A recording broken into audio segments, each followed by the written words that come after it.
मूढ़ता मत करो, लक्ष्मी के पीछे मत भगो, प्रभु के भजन में लग जाओ। लक्ष्मी मां है, वो तुम्हारी सेवा करने लगेगी। प्रायः सब लक्ष्मी पति बनना चाहते हैं। ध्यान से देखो, लक्ष्मी के स्वामी धनाभिमानी कभी नहीं बन सकते। लक्ष्मी जी ने किसी का वर्ण ही नहीं किया। जब समुद्र से प्रकट हुई तो सब विराजमान थे। लक्ष्मी जी ने उनका वर्ण किया जो लक्ष्मी जी की तरफ देख भी नहीं रहे थे, श्री भगवान का। लक्ष्मी मां है, जगत माता। मूढ़ता इसीलिए कहा है, कुत्र विमूढ़या सिरे, ए विमूढ़, मूढ़ता छोड़। मां को तू कैसी भावना से देख रहा है? सब लक्ष्मीपति बनना चाहते हैं। अरे लक्ष्मीपति है वो तो केवल श्री हरि है। दूसरा, लक्ष्मी के स्वामी केवल भगवान श्री हरि है। भगवान के ना चाहने पर भी उन्होंने भगवान का ही वर्ण किया। आप दासत्व स्वीकार करके प्रभु का जब भजन करेंगे तो लक्ष्मी मां है, आप उनके पुत्र हैं। वो भरपूर आपको जो कुछ चाहिए वो सब दे दे। बात मानो, समझो। मायापति है श्री कृष्ण, वो आप मायापति बनना चाहते हैं, अब पड़े मारेंगे। गलत दृष्टि रखता है।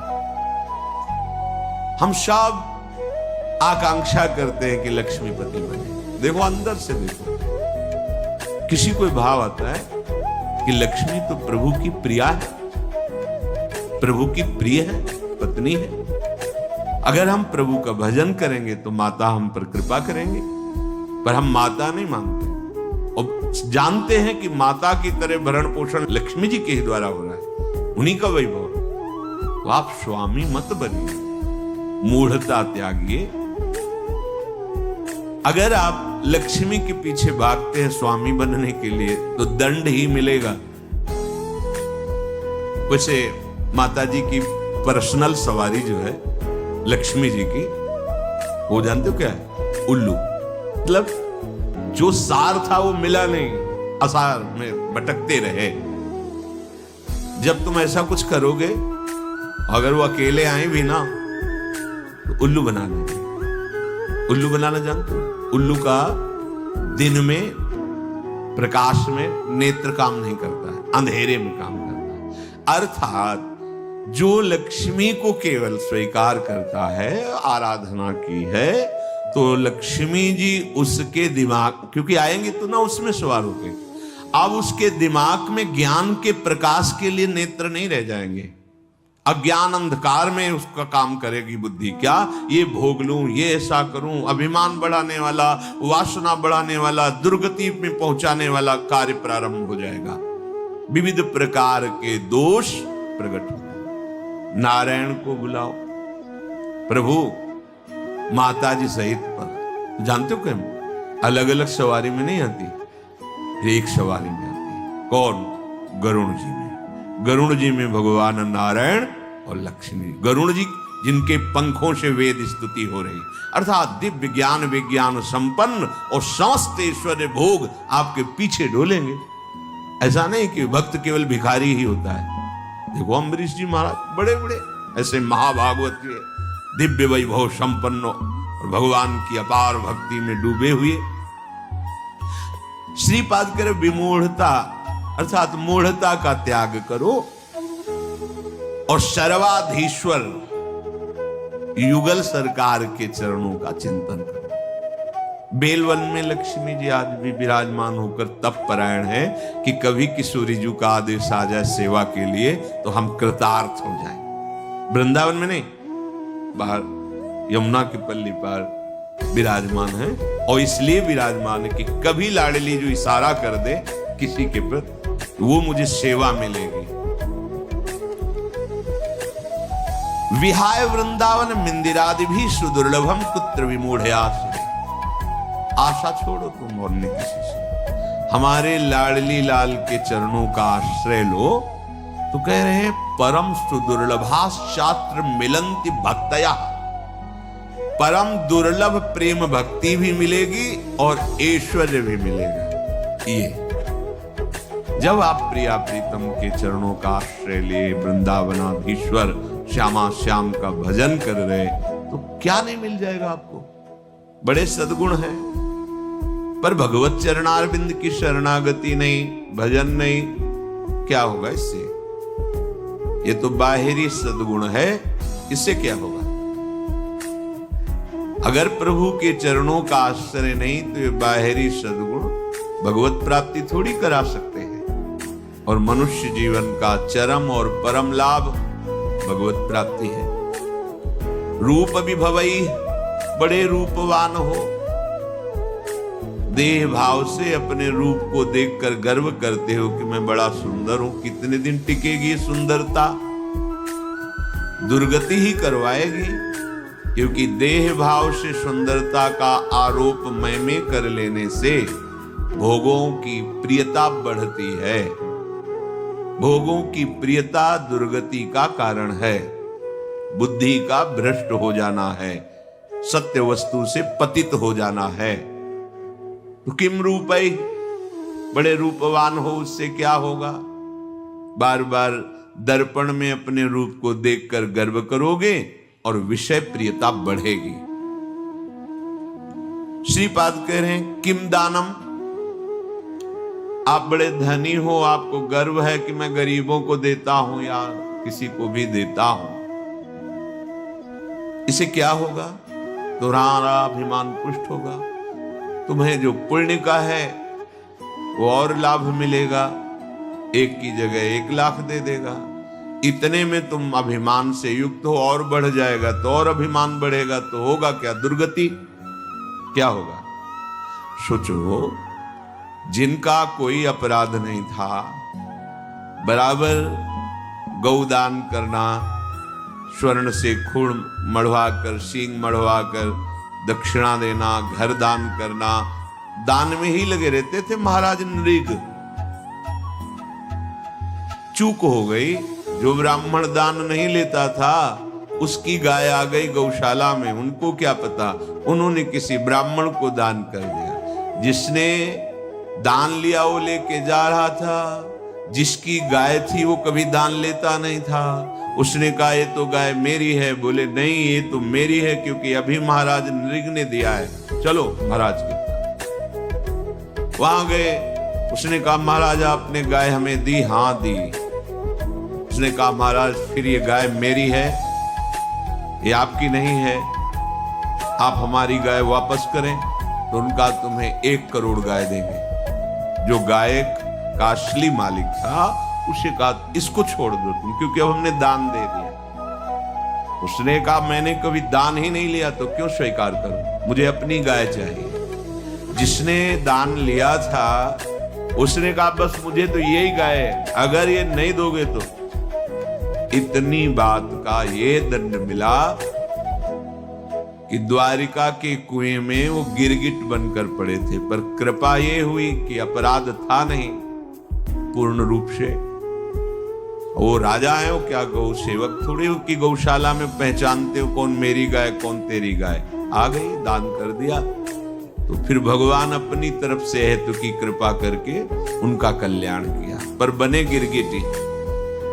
विचार करके देखो, इतना बड़ा दान, अगर भगवान हेतु की कृपा न करते तो क्या बने हुए पड़े थे। तो किम दानम, अहंकार करके कि मैंने इतना रुपया दान किया, इतनी वस्तु दी, वो आपको मुक्त नहीं कर सकता। और वही वस्तु, हे प्रभु आपके द्वारा दी हुई वस्तु दैन्य भाव से आपको समर्पित करते हैं, हो गया, ये भगवत प्राप्ति का कारण बन जाएगा। किसी को भी जब कोई कभी सेवा करे, दान भावना न रखे, मेरी वस्तु नहीं है भी नहीं, वास्तविक मेरे प्रभु ने दी है। प्रभु की दी हुई वस्तु से प्रभु स्वरूप सामने आए हुए को जो हम सेवा कर रहे हैं, रिझा रहे हैं, उसका फल हो मेरे गोविंद मेरे पर प्रसन्न हो। त्वदीयं वस्तु गोविंदम तुभ्यमेव समर्पये। हे प्रभु, आपकी दी हुई वस्तु आपको, ये दान नहीं, ये भगवत प्राप्ति का हेतु है, ये सेवा है। किम दानम, बहुत दानाभिमान है, दान करते हो, एक की जगह लाख दे देगा मेरा मालिक महालक्ष्मीपति है, महाऐश्वर्यवान है, महान विभूतियां उनके चरणों की आराधना करती रहती हैं। श्रीपाद कह रहे हैं यज्ञ आदि भी, बड़ी बड़ी यज्ञ करते हो पर भगवान की शरण में हो करके उनकी भक्ति का भाव नहीं, तो क्या होगा यज्ञ से? देखो यहाँ के ब्राह्मण मथुरा के यज्ञ कर रहे थे, भगवान ने अपने सखाओं से कहा जाओ तुम्हें भूख लगी है तो उनसे मांग लो, जाकर कह दो श्री कृष्ण बलराम आज इधर गौवें चराते हुए आए हैं, हमें थोड़ा सा भोजन दे दो। गए, साष्टांग प्रणाम किया और कहा हे विप्रो, भगवान श्री कृष्ण बलराम जो पधारे हैं सखाओं के साथ, उनको भूख लगी, थोड़ा सा भात दे दो, अन्न दे दो। उन्होंने अनसुनी कर दी। वो गए, बोले प्रभु देने की तो बात जाने दो, बोले ही नहीं, देखे ही नहीं। बोले तो उनकी पत्नियों के पास जाओ। होगा प्रभु, जब पति ऐसे निष्ठुर है तो पत्नियां कैसे दे सकती? बोले नहीं, वो मेरी बड़ी भक्ता है, क्योंकि मेरी चर्चा सुनती रहती है। वृंदावन की मालिनी पुष्प लेकर दूना में और घर में देती थी मथुरा में जाके, और रोज चर्चा। आज लालजू महाराज ऐसी पोशाक पहने, आज ऐसी लीला की, आज बकासुर मारा, अघासुर, ऐसी वो लीला सुन सुनकर आसक्त चित्त हो गई थी। कब ऐसा सौभाग्य होगा कि प्रभु मुझे दर्शन? जे भी सुना प्रभु भूखे हैं, सुंदर भोग बनाकर ठाकुर जी के लिए चल पड़ी, रोकने पर भी ना रुकी। तो एक महान यज्ञ करने वाले भगवान की अवहेलना कर रहे, स्वयं यज्ञ भोक्ता भगवान उनसे भोग मांग रहे कि ले आओ, भूख लगी है, और वो यज्ञ क्या इन ग्वालों को देना, ये बात उनके मन। तो यज्ञ का फल क्या हुआ? यज्ञ का फल है प्रभु को तुष्ट कर लेना, प्रभु को प्रसन्न कर लेना। क्या मिला यज्ञ आदि में? अगर भगवान की शरणागति नहीं, भगवान की भक्ति नहीं, तो यज्ञ से क्या होगा? श्रीपाद कह रहे किम विख्याति सतैह, तुम्हारा शास्त्रों लोग, सैकड़ों लोग, लाखों लोग यश गान करते हैं, बड़े प्रतापी हो, बड़ी महिमा है, बड़े पदवान हो। कितने दिन टिकेगा ये पद? कितने दिन तुम्हारा शरीर टिकेगा? परिवर्तनशील संसार है, छूटेगा पद, शरीर भी छूटेगा और लोगों की बुद्धि भी परिवर्तित हो जाएगी। बराबर यश बना ही नहीं रहता, ये माइक है, ये सत्य सच्चिदानंद नहीं है, वाह वाही 4 दिन की चांदनी है, इसका कोई महत्व नहीं। जो इसके महत्व में फंस गया वो भगवत महत्व को खो देता है। श्रीपाद कह रहे क्या होगा तुम्हारा? बहुत लोग यश करेंगे और तुम उसको सुनोगे, अहंकार पुष्ट होगा। होगा क्या इससे? श्रीपाद कह रहे किमुग्र तपस्या किम, बहुत तुमने उग्र तपस्या की और भगवान के चरणों की भक्ति नहीं, तो क्या? देखो हिरण्यकश्यप ने ऐसी उग्र तपस्या की कि ब्रह्मा जी को आश्चर्य हो गया। दिव्य दृष्टि से देखा तब दिखाई पड़ा कि जहां वो तपस्या कर रहा था वहां दीमक का पिंड हो गया, उसके ऊपर कुछ घास आस जग गई थी। हिरण्यकश्यप दिखाई नहीं दे रहा था, कमंडल का दिव्य जल डाला तब वो प्रकाशित हुआ। ऐसी उग्र तपस्या करने वाला भगवद विरोधी क्या हुआ? बड़े बड़े महर्षि जन तपस्या के द्वारा जिन प्रभु के चरणारविंद का दासत्व प्राप्त करना चाहते हैं, वो तपस्या सार्थक हुई। केवल तप का अभिमान बढ़ा तो ऐसी उग्र तपस्या से भी क्या? देखो कोई अपराध अम्बरीश जी ने नहीं किया, तपस्या का थोड़ा सा भाव होने के कारण कि मैं महान तपस्वी, कृत्या पैदा कर दी। ऐसे निर्मल भक्त को दंड देने के लिए उतावले हो गए दुर्वासा जी। परिणाम सब सुनते हैं। क्या होगा? श्रीपाद कह रहे न्यास योग आदि भी बहुत आपको ज्ञान है, करन्यास, ये न्यास योग, लेकिन प्रभु के चरणों में प्रेम नहीं तो क्या? 1400 वर्ष अपनी मृत्यु पर विजय प्राप्त करके योग के द्वारा जीवित थे। चांगदेव बड़ा प्रभाव, सिंह पर बैठकर सांप की चाबुक लेकर ज्ञानदेव जी महाराज को अपना प्रभाव दिखाना चाहते थे। क्या हुआ? एक भगवत प्रेमी महात्मा के सामने सब योग सिद्धि निष्फल हो, शरणागत हुए शिष्य बने कि अभी तक तो मेरा जीवन व्यर्थ ही गया। योग का प्रभाव है प्रभु के प्रेम में डूब जाना, प्रभु के चिंतन में डूब जाना। योग की सार्थकता है आत्मस्वरूप, परमात्मा स्वरूप भगवत चरणारविंद की प्रीति होना। कोई भगवान शंकर से भी बढ़कर योगी है क्या? 88,000 वर्ष की समाधि एक बार में लग गई। शंकर सहज स्वरूप संभारा, लाग समाधि अखंड पारा। ऐसे योगिंद्रों मुनिंद्रों के गुरु देवाधिदेव महादेव जिनके चरित्र का गायन करते हैं, जिनके चरणामृत को अपने मस्तक पर धारण करते हैं, जिनका नाम, जिनकी लीला भूमियों में विचरण करते हैं, लीला चरित्र में आसक्त हैं, यह है योग का फल। श्रीपाद कह रहे किम तत्वानुभवेन, यदि आप भजन परायण नहीं हैं तो आपका तत्व ज्ञान भी किस काम का? देखो ये बहुत सूक्ष्म विषय, क्योंकि तत्व ज्ञानी महापुरुष है। ऐसा नहीं कि इनको तत्व का ज्ञान नहीं। परम तत्व ज्ञानी शनकादि हरिशरणम हरिशरणम, जब तक आप समझोगे नहीं तब तक तर्क उठ जाएगा। कोई भी महात्मा अभी तक जहां दर्शन हुआ सब भगवान नाम उच्चारण करने वाले। ओम भी तो हमारे भगवान का नाम है। सन्यासी जन जब परस्पर मिलते हैं तो ओम हरि, स्वामी जी ओम हरि, ये क्या है? हमारे भगवान का ही नाम प्रणव ओम है, उन्हीं का नाम हरि है। और जब किसी भी वीतराग सन्यासी को प्रणाम किया जाता है तो शिक्षा दी जाती है कि ये उच्चारण करके प्रणाम करो, ओम नमो नारायणाय। तो कहते हैं नारायणाय नारायणाय, भाव ये कि हे प्रणव स्वरूप नारायण हम आपको नमस्कार करते हैं। तो कहते हैं नारायणाय नारायणाय, अर्थात तुम ही नारायण ही हो, अपने स्वरूप को नहीं समझ रहे हो। नारायण नारायण नारायण, वो भी उच्चारण करते हैं, नाम उच्चारण। कोई ऐसा आज तक नहीं मिला जो नाम रहित सिद्ध हुआ हो। नाम जप नहीं है और वो सिद्ध हुआ हो, ऐसा कोई नहीं देखा।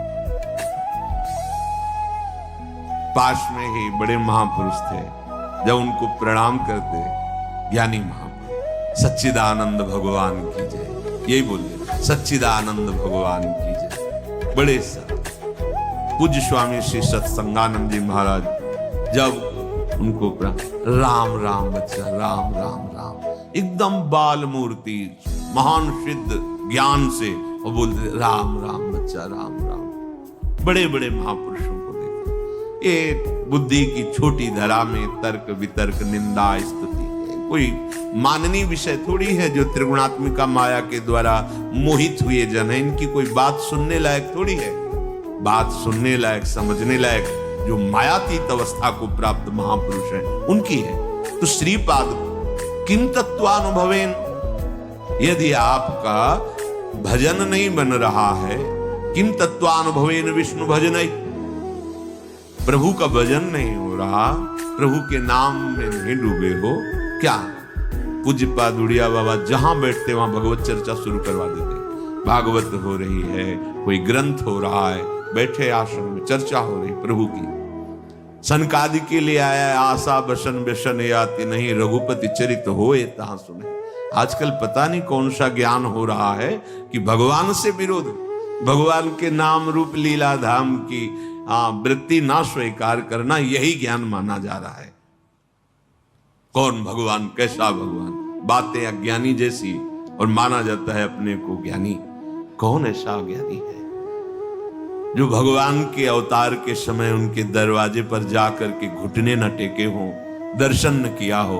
कौन ऐसा ज्ञानी? इतने दर्शन के लिए विकल है सनकादि की जय विजय, ऐसे ही स्वाभाविक रोक दिया, असहनीय हो गया। रोकना सहनीय हो गया। एक क्षण के लिए भी इतनी व्याकुलता है कि रुकना संभव नहीं। मैं अपने प्रभु का दर्शन करने जा रहा हूं, क्यों रोक दिया? किम तत्वानुभवेन विष्णु भजन, यदि प्रभु का भजन नहीं है, प्रभु का चिंतन नहीं है, प्रभु के प्रेम में नहीं डूबे हो, तो वो तत्व ज्ञान भी किस काम का?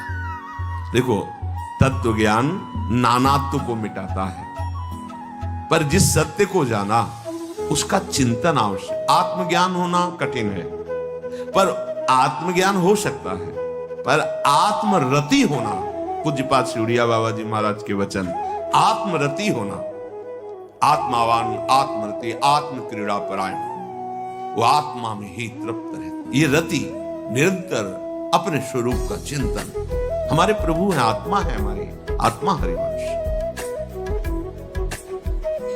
किम तस्य वाक्यद्भुते, तुमने बहुत वाणी में प्रवीणता प्राप्त कर ली, उसे क्या होगा? बहुत अद्भुत प्रभाव है आपका, उसे होगा क्या? अगर चित्त प्रभु के प्रेम में नहीं डूबा तो सब क्या है? वाग विलास मात्र। बड़े आश्चर्य हमें लगा जब भगवान श्री सुखदेव जी पूरी भागवत सुनाने के बाद एक शब्द था कि परीक्षित, ये शब्द वाणी का विलास मात्र। एक बार एकदम सावधान की, ये शब्द कहां से निकला? परमहंस जी के हृदय में ये शब्द क्यों निकला? क्योंकि इसमें तो सब चरित्र है, उनका चरित्र, उनका चरित्र, उनका उनका उनका ऐसे विविध चरित्रों का। बोले वाणी को पावन करने के लिए क्यों? एक ही है, विविध नहीं है। भाव था कि एक ही है। परीक्षित, बेटा अब तुम्हें कोई भय है? सुखदेव जी पूछ रहे। बोले नहीं गुरुदेव। ब्रह्म स्वरूप बेटा परीक्षित, तुम्हें कोई भय है? बोले नहीं। एक तक्षक क्या करोड़ों रूप मृत्यु का साक्षात कराल रूप धारण करके आ जाए तो अब आपकी कृपा से मुझे कोई भय नहीं रह गया मृत्यु का। ये अगर तत्व ज्ञान हुआ और भजन नहीं, देखो कैसा प्रेम है श्री शुकाचार्य जी को भगवान श्री कृष्ण की लीला से, रूप से, उनके नाम से। यो वृंदावन ईश मोहन रसे प्यासीन सर्वस्वधि, ये वृंदावन के मोहन युगल सरकार श्यामा श्याम, यदि इनके नाम में प्रेम नहीं, इनके चरणों में प्रेम नहीं, इनकी लीला में प्रेम नहीं, इनका तुम्हारे हृदय में अपनापन जागृत नहीं हुआ तो क्या विद्या, क्या शील, क्या कुल, क्या रूप, क्या वैभव, क्या दान, क्या यज्ञ, क्या यश, क्या तपस्या, क्या न्यास, क्या योग, क्या तत्वानुभव, क्या बहुत वाणी का विलास, क्या? सबका एक सार बात है, सब साधन कर यह फल सुंदर, प्रभु पद पंकज प्रीति निरंतर।